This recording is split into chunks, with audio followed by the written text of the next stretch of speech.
this is where, if those of you that have Tubi, Tubi, the TV service, the streaming service, here's a bolo for you. There is a new docuseries out called Raising Her Game. It talks about Title IX, talks about women's soccer, its growth, Texas.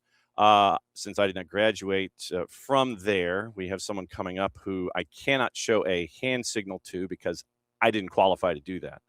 And so we now have Raising Her Game, 3-part docuseries out. And we woke up some folks to talk about it. Grand Exalted Poobah of the actual production in and of itself, Rush Olson. He is joining us, and I'm going to bring in Lauren Lapomarda as well to find out what's going on in her mind. But because, like I said, Lauren, I specifically cannot, since I did not graduate from Texas, Austin, I cannot give you the proper hand greeting, but I will just wish you both a good morning, and thanks for dropping in. Thank you for having us. Thank you very much for having us. I appreciate it. Yeah. Now, my first question, Lauren, goes to you, since we are a chivalrous lot here on the show. Ladies first. Thank you. When this idea was presented by Rush and Rush's group to Texas women's soccer, the Longhorns, what was the initial reaction from all of the players and all of you? You're sitting there going, why us? What was the initial reaction when this came online? When it first happened, we were all like, why is a camera following us around? We had no idea at first what was going on until Rush brought it up to us. And I think our second reaction was, this is going to be super exciting. We finally have a voice, and we finally have the platform and the followers to, let the world know what women's sports is all about. So, Rush, let me ask you, why the University of Texas, Austin, and why pursue this particular story in a docuseries? Well, it kind of, the scope kind of expanded, actually, John, because initially we were looking at, Texas had a couple of All-American players in Lexi Misimo, Trinity Byers, some other outstanding players like Lauren, things like that. And initially it was going to be mostly just focused on Texas. What are they doing? Can they take this program to a new level? All those sorts of things. And as we got into it, we realized that there was a bigger story that had to do sort of with the entire evolution of soccer and women's sports in this country. And so what it evolved into was telling the story of how soccer in this country rose alongside women's sports, because they kind of happened on the same timeline, through the eyes of Lauren and her teammates. And one of the big fulcrums of that was a lawsuit that happened in 1992, a Title IX lawsuit that resulted in the formation of the soccer program in which Lauren got to play, but also had an effect on other schools and a bigger effect on how women's soccer in particular, but then men's soccer as well, was affected in this country. So, Lauren, as this is coming together all in this one form, how much of what Rush ended up discovering and wanting to include in all of this, how much did you and your teammates know off the top, and how much of this was a learning experience for you? It was definitely a learning experience for me. I think it was very informative from what I learned from Rush and the squad. We knew a good chunk thanks to our coach, Angela Kelly, at the time. And going in, we learned more of the little details of what goes on behind the scenes, because at the University of Texas, you go big or go home, so you know the big things. But when sitting down, reading about certain things and understanding the behind-the-scenes actions and the little details, it was very intriguing and informative, and it was very surprising to learn about some things as well of what happened back in the day compared to now. So then, Rush, how much did you learn? How much did you know going in? And part of a documentary and a docuseries is the treasure hunt and piecing the jigsaw puzzle together. How much of the jigsaw puzzle did you have, and how many of the random pieces that finished up the tower and the moat did you get to discover along the way? I spent a lot of time in some UT libraries, John, because there was a great discovery process, because I don't know that I had realized how all the threads sort of came together here. And I think that's one of the fun things about trying to put together a narrative like this. And so when we found out about the 1992 lawsuit, which that affected, it was a Title IX lawsuit, and Texas then, as now, was one of the biggest women's sports schools in the country. but they were still out of compliance with Title IX. And this suit said, hey, you know what? You're going to need to add programs to be in compliance with Title IX. And so what you saw was the settlement of that lawsuit added the women's soccer program, also softball and rowing. And then other schools probably looked at that and go, gosh, if they can get sued and they're one of the best women's sports schools in the country, we can get sued. And so I remember when I discovered this stat, I was in the Stark Center, which is UT's athletic library, that in 1992, when that suit was filed, a little over 30% of Division I schools had women's soccer programs. By 1998, more than 80% did. And that was a little bit of a light bulb moment, because I was like, wow. And then you go back and you look at all the schools that added soccer in those time periods. And all the whole SEC basically added soccer. All of these schools are adding soccer. And now what effect did that have? Well, it gave the U.S. a huge advantage, because now you had these schools with great athletic facilities, good coaching, and all these women athletes that were playing in high school and things like that. Well, over the course of the 2000s, then we saw this great dominance by the women's national team, and that had a lot to do with it. And I think that was one of the coolest things. And Lauren, as Rush is finding out all this stuff, how much of an education was it for you? I imagine you knew going in what the University of Texas means to women's soccer on not just an SEC or back then a Big 12 18, which is what they are now. See, I just sit there and I go Big 12, but you've got 18 members, so you're the Big 12. 18. So there's been growth for the sport, and you have been one of the millions of benefactors of that growth to get to be able to spend time at the University of Texas and then have a professional career after that. When I imagine you got to see kind of almost finished products as it goes, we mentioned how much of a learning experience it was for Rush. What was it like to get that information and be able to sit there and go, man, I really am a part of something special here? I think one of the biggest moments for me was I was reading through an old UT yearbook, and there was some informative information in there, and it talked about an ice cream machine being finally produced into the athletic dining hall. And at the time, at the women's sports, it was just new. We were just being brought up. But they used our money for a new ice cream machine for the men's athletics department, for the rest of the men to, get ice cream, have an opportunity to enjoy themselves and celebrate.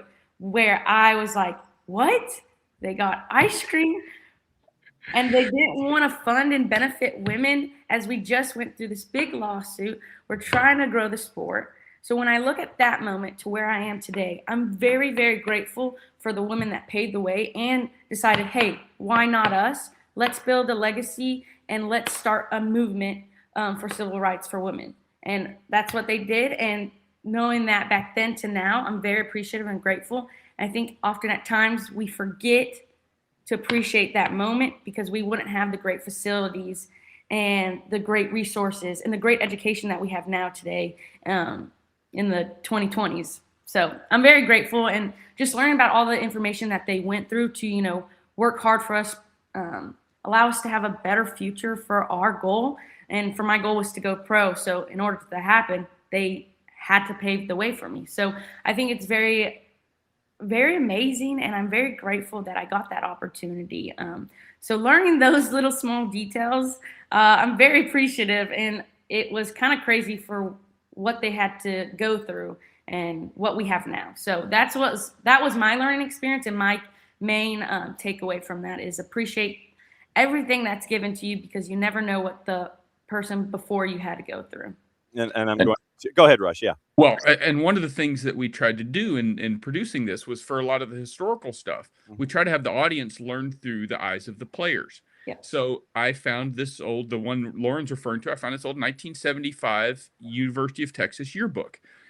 And we, in my our head of production studio, we're sitting there, and I had Lauren and a couple of her teammates read passages from it. And one of them was the one she's talking about with the ice cream machine, where, they couldn't fund women's soccer back in 1975, but they could fund an ice cream machine in the dining hall. And that was one of the most fun parts was we went to the UT Athletic Hall of Fame with Lauren and a couple of her teammates so they could learn about some of that history, and took a couple of her teammates to the National Soccer Hall of Fame, which is in Frisco, Texas. And so those were some of the really neat, really fun to do, but hopefully also a good way for the audience to learn about this stuff where it's a little more dynamic than just a few slides on a screen. Raising Her Game out on Tubi, 3-part docuseries with the University of Texas and their run in women's soccer to the Big 12-18 championship in 2023. Lauren Lapomarda, Pro Soccer's Lauren Lapomarda, and writer, director, Grand Exalted Poobah of said project, Rush Olson, hanging out with us here on the morning show. So I'm going to exercise my right to go snake draft now with my questions. Rush, let me ask you, how much thought went into this idea? When did it start? When did it end up on the napkin at your favorite restaurant of like, hey, I've got a great idea? From genesis of idea to completion through the edit, how long a process are we talking here? So I got brought in slightly after the project had started. So it started, I guess, in the spring of maybe a little bit had been shot in the fall of 2022, which is when Lauren and her teammates won the Big 12 regular season title, because that was when they first started shooting. And so there were a few things that sat in the can. The project didn't go anywhere. And then we got brought in the summer of 2023. So then we shot a lot of stuff throughout the fall of 2023. The last big shoot we did was at the United Soccer Coaches Convention in January of 2024. Oh, luckily that fall, by the way, Lauren and her teammates had done us a solid and went ahead and won the Big 12 championship. So good work there. We didn't really script that, but I'm quite pleased with that result. Oh, come on, you certainly, come on now. You got to have the episodes do the right things. You absolutely scripted it. Yeah. And so anyway, so then we spent a few months editing it. And so it was done in 2024. It debuted on a service called Victory Plus for a while. Yep. Did good viewership there. And then Tubi got interested earlier this year because, of course, they're a Fox property. They are, interested in soccer content. This one is actually living in their World Cup hub that they have on the Tubi platform in a place called Beyond FIFA World Cup Beyond the Games. Yep. There's a little section, so that's where you can find it. All right. So, Lauren, do you feel like a role model with everything that you've been able to do growing up, then going through the University of Texas, and then starting a pro career? Do you feel like a role model with the after effects of what has happened there at the University of Texas with the lawsuit going another 30 years and pursuing a pro career? I would say yes. I definitely feel like a role model. I'm a really chill, reserved person. You can ask Rush. I will give compliments to others, but it's hard for me to receive it. So thank you very much. If you're also saying I'm a role model, I appreciate that a lot. But yeah, I would say yes. I'm grateful to do what the women did before me and continue that tradition of paving that way for younger athletes, especially in the women's field. So yeah, I would say I definitely am, and I'm going to continue doing it whether I retire or not. So I'm going to always pave the way and support women and continue to keep achieving their dreams and goals, because whatever you put your mind to, you can do anything. Anything is possible. Go ahead, Rush. Yeah. Oh, I was saying, I would 100% call Lauren a role model. There's a section in episode 3 where one of her former coaches talks about her and stuff like that, and you can already tell she's a very friendly person. So like we like Lauren, but Lauren's not the biggest player. Lauren, when she gets out there at left back, she is dogged. Like you do not want to mess with her. Like pass the ball to the other side of the pitch. And if you look at all those things, her work ethic, all of that, and that's obviously was one of the coolest things about the documentary, was getting to know Lauren and her teammates. And there's a ton of great folks that she got to play with. So, when you look at Rush, everything that you piece together, and I imagine that there would probably be a whole lot of DVD extras and sections and things like that ended up on the cutting room floor that didn't make the final edit of the 3 episodes. You're looking at over 4 hours of material and piecing together the jigsaw puzzle. That to me is always traditionally one of the toughest things to do when you're trying to tell a story, because the story, while it may look like a straight line going from one end to the other, Sometimes it loops back around itself. Sometimes there's a part in the middle that goes back to something in the beginning. When it came to, the cutting room floor, how much stuff could be a DVD extra that could augment what these 3 episodes were? How much is still out there, I guess is what I'm trying to say.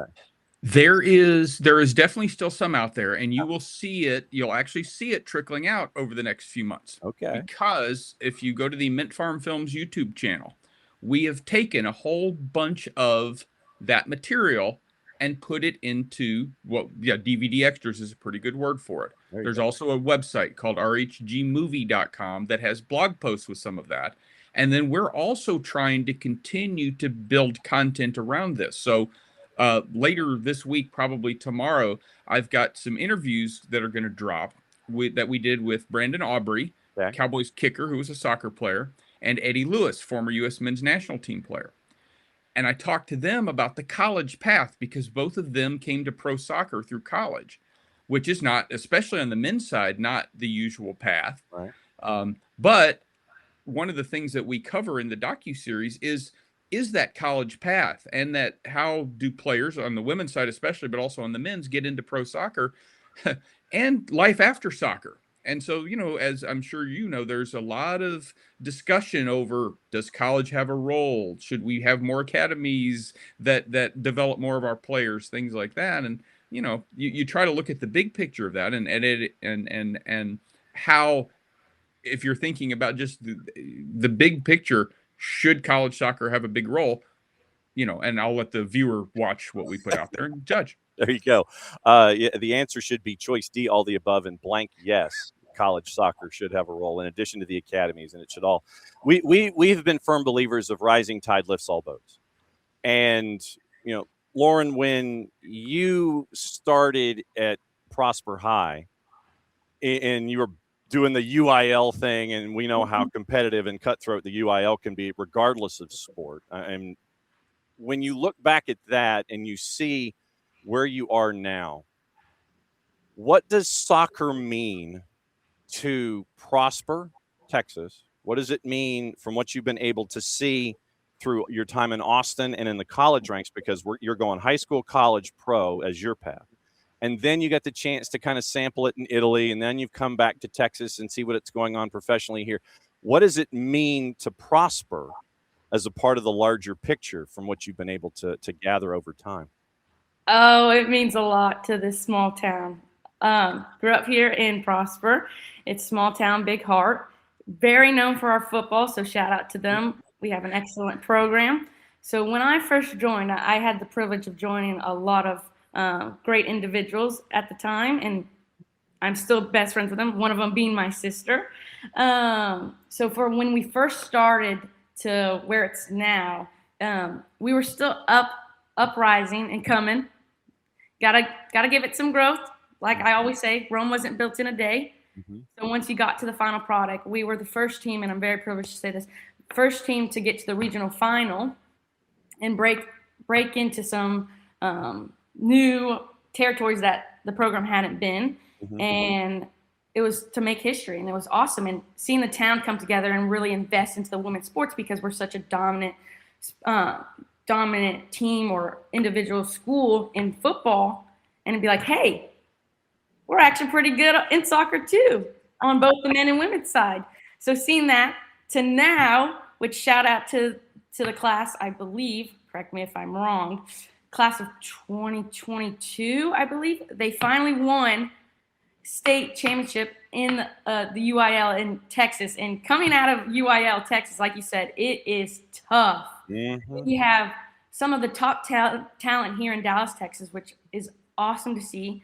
And for them to win it all, and I had the privilege to also see it in person downtown in Georgetown, Texas, which is near Austin. So seeing it from when I started to now, and the growth, oh my gosh, it was exciting. It was amazing because it showed how equal everybody was across the board in the sports realm in Prosper, Texas. So seeing it now, I think it was just one apologies for my improper English right there. It was. Look, I'm trying to wake up too, Lauren. It's all good. I apologize. I'm so sorry. It was one first groundbreaking because it's like, wow, we just made history, to now being able to see it come to life and be successful. So I would say it means a lot here in sports. We're very passionate, we're very fiery, and we're very appreciative, because everybody starts from round one, and then everybody works their way up to the top. And to see that achievement from each years that the program went through, oh, it was awesome. It was awesome, awesome, awesome. And I could not be thankful. See, Rush, you get a Prosper Eagle all revved up, and you see what happens here.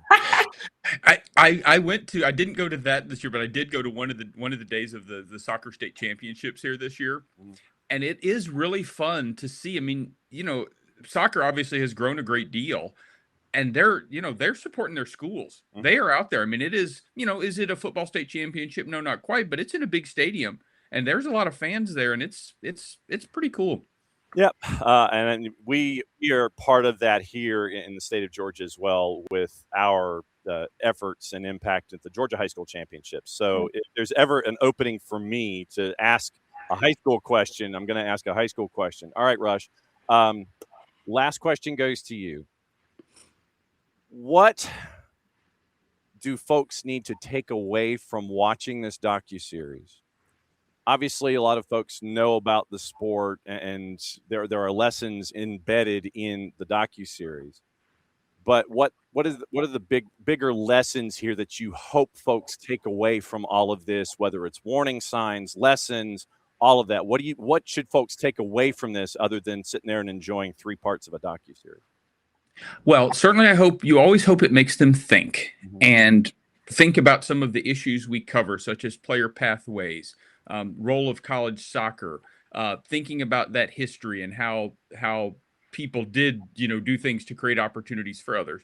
But what I got to at the end, when I watched Lauren and her teammates win the Big 12 championship, and thinking about all the history and all the research and stuff we'd done, I was like, to me, in a lot of ways, that's the true purpose of Title IX. It really, to me, illustrates that, giving these young women an opportunity to go and get all the things they got at University of Texas, that education, that opportunity to compete. We talk a lot about how competition can be really good for athletes of all kinds. And to me, that's really illustrates the true purpose of Title IX. So I think that would be the takeaway of, wow, I really understand what Title IX helped accomplish through a soccer lens. Raising Her Game on Tubi, rhgmovie.com. They are on the Insta, the IG, or the Gram, whatever the kids are saying these days. It's Raising Her Game and the number 1. You can go to IMDb and do an IMDb search there as well. Rush, Lapo, it's great to catch up with you, and thanks for letting us know about this and letting us be able to share what it means to the soccer community and what it should mean to the soccer community. And for those that are good, and for those that are fans of sport and success on a bunch of different levels. Thanks for dropping by this morning. We really appreciate it. And thanks for hanging out. Thanks for having us, John. I appreciate you a lot. There we go. We'll see Lauren soon. We'll see Rush soon. And there you go. Raising Her Game on Tubi.